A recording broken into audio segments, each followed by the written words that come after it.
What's up, YouTube? So I was having my lunch and I overheard this customer with his Volkswagen said the dealership said that his exhaust probably could be welded, and I was like, why would the dealership even say that to somebody? So anyway, the flex pipe's rotted out here. There's no bolts left to the flange that holds the front pipe to the manifold.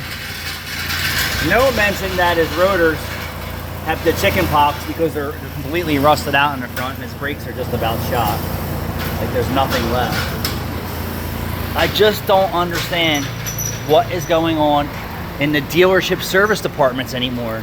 Also, his engine light is on and not a peep about that. I just gotta scratch my head. I just don't understand. What am I gonna weld on this thing? Am I gonna weld the flex pipe back together? Am I gonna weld new nuts on the exhaust manifold there?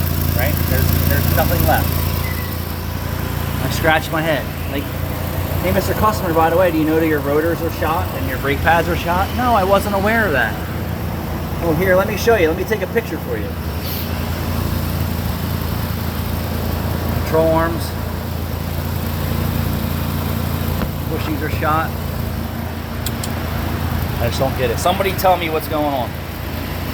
Lack of skill, lack of talent, lack of, I don't give a fuck in the service department and the parts counters. I just don't understand. I just don't understand. And then when a guy like me says, hey, you have all these problems? No, I was just at the dealership. Yeah, was the guy blind?